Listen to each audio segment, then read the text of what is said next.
Okay, I've been digging this, doing walkthroughs through comic books because I enjoy comic books. That's what I cover most on here.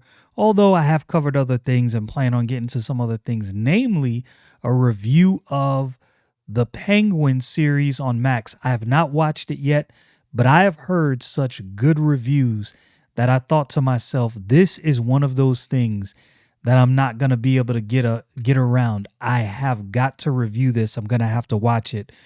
Maybe at some point today or tomorrow I'll get a chance. But today what I want to cover is the Ultimate Spider-Man #9. Now I've gone over many of these books, but I haven't done walkthrough reviews like this. But since I've been doing this, I figured I like this format, so I'll stick with it and do this for issue #9. So if you're not familiar with Ultimate Spider-Man, there's an individual named the Maker. Now, the Maker has messed with the timeline, and what he has done is the heroes and how they got their powers, the Maker has interrupted that process. So Spider-Man, for instance, never got bitten by the radioactive spider. There's a lot more things going on, a lot more backstory. Tony Stark's son decided that he is going to fight this battle and figure out a way to restore power to these heroes. And he has done that, starting with one of them, which is Spider-Man. Spider-Man, according to this storyline, is one of the most or one of the heroes that the Maker fears the most. So he definitely wanted him moved off the chessboard. And now his powers have been restored. And he has been given a pretty dope suit by Tony Stark using Stark Tech. Of course, in this universe, Tony Stark himself is labeled a terrorist, of course, falsely, the Maker lobbing that charge to him. So the book starts out. So Uncle Ben is still alive in this book. And Uncle Ben and J. Jonah Jameson have actually started their own newspaper, not the Daily Bugle. They were both working at the Daily Bugle, and now they have started this new paper because the Daily Bugle just wasn't doing what they were supposed to do. Kingpin is running everything in New York City, in this universe, but not in the same way he was running everything in the regular Marvel timeline. He's still the man. He still got the weight behind him doing what he's supposed to do. But now, on top of all of that, he has been given control by the Maker. So he was pulling some of the strings before, but he is pulling all of the strings now.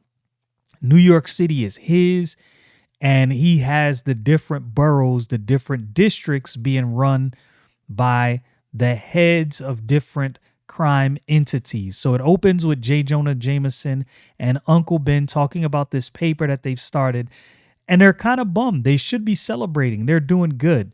And the reason they're bummed is because all of their stories are about Spider-Man, all of their top stories.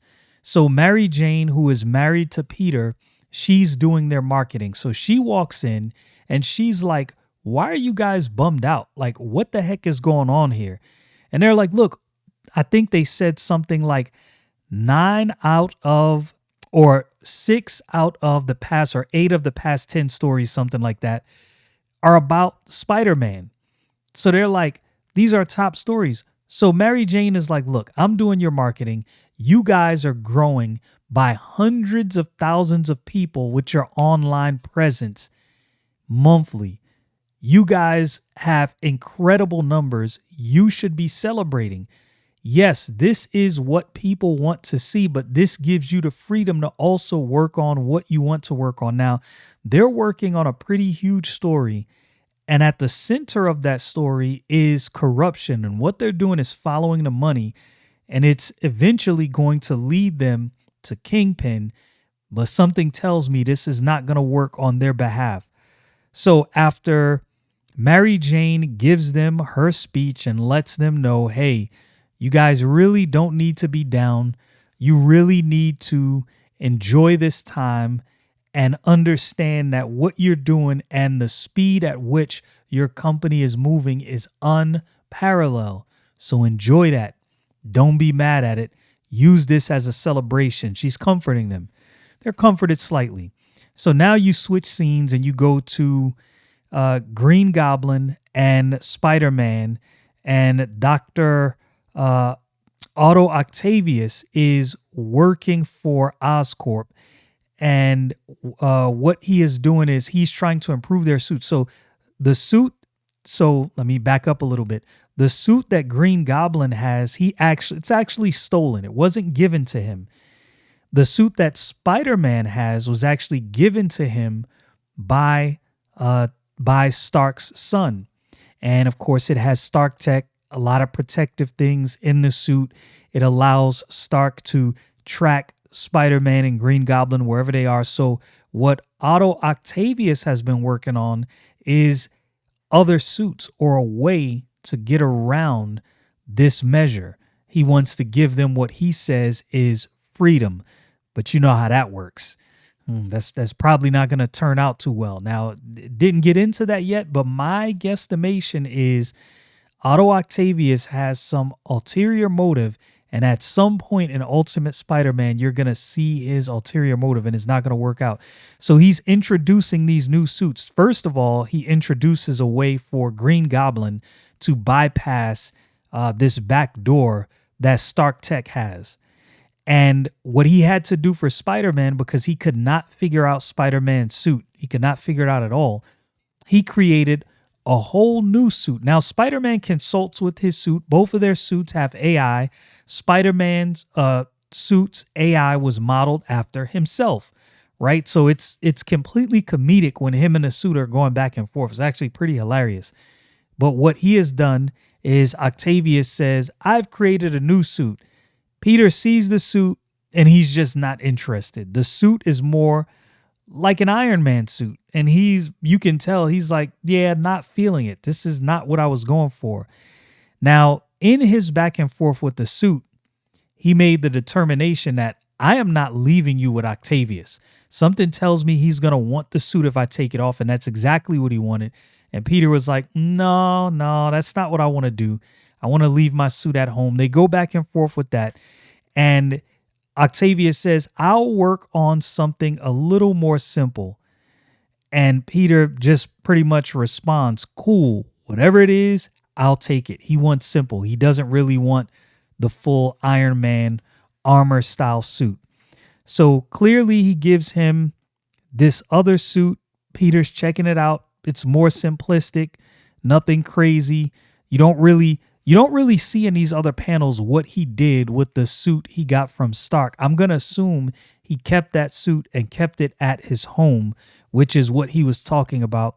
So you see J. Jonah Jameson again and Uncle Ben working on this big story that they got going, working over some of the details. And again, I'm fully convinced it's going to have something to do with Kingpin and tracing money and corruption back to him. And of course, this is not going to work in their favor. I've said this before and I'll say it again.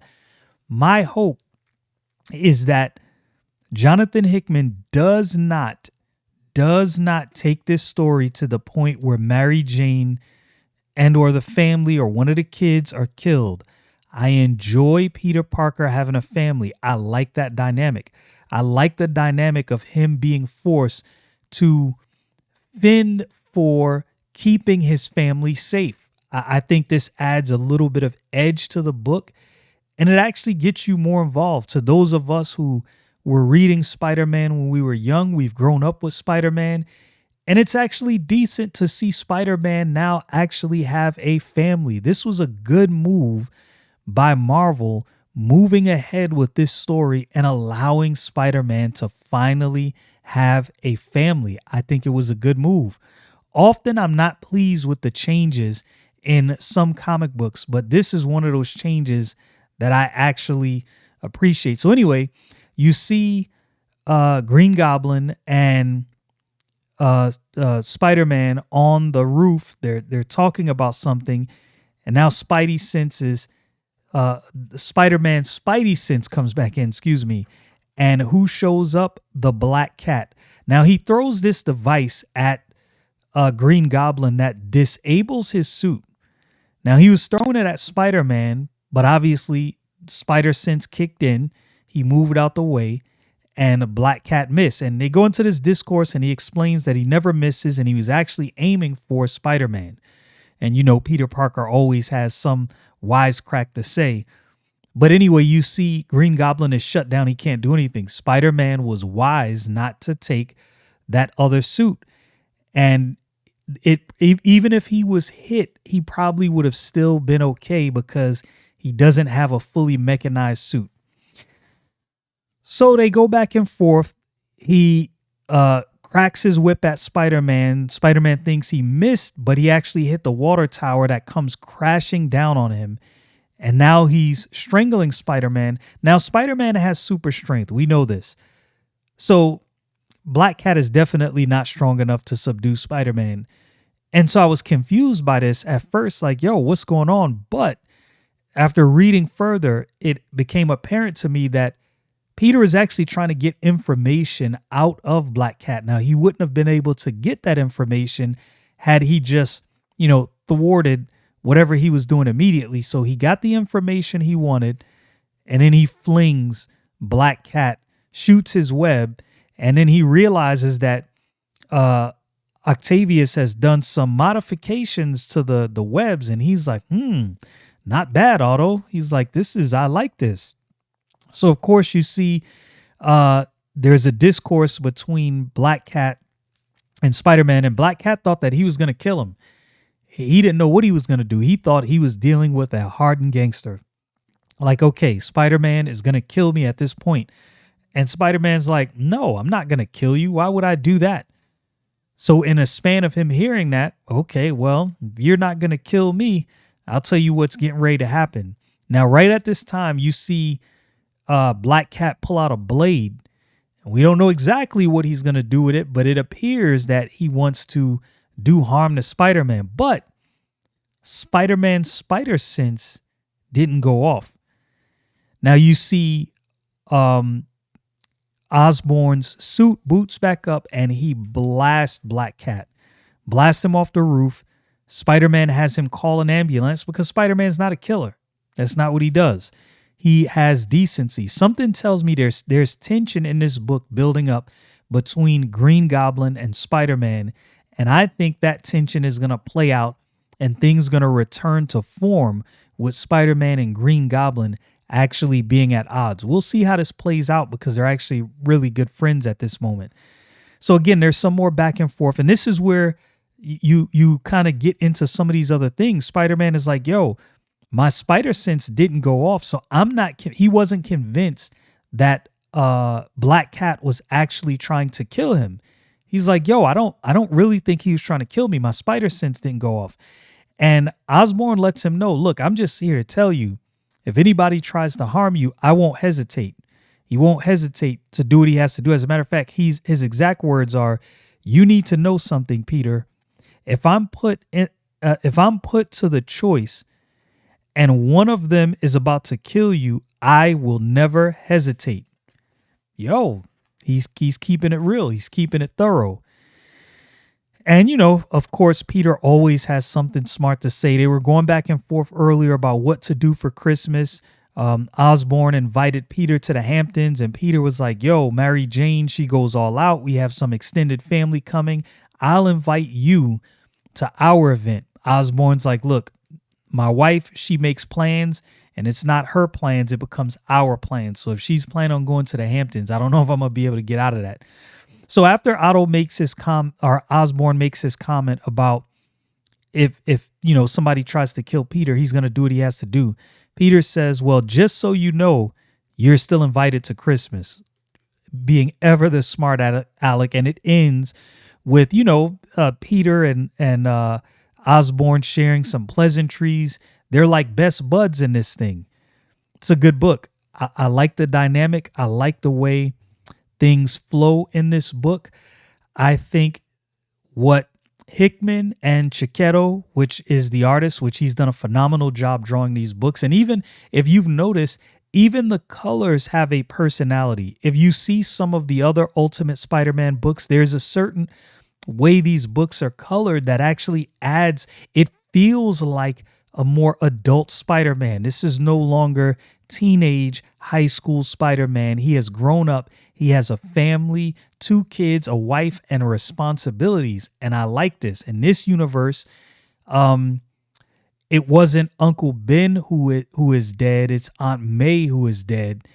And there's just a lot of things that have been shaken up. This is a change I can deal with. Sometimes there's change made in comic books and it's just off-putting. You see the change and you're like, I don't know why you did this, but I don't like it. This isn't that case. This is one of the few cases where you will read this book and you will think to yourself, man, I really like the direction that they took. Worth reading.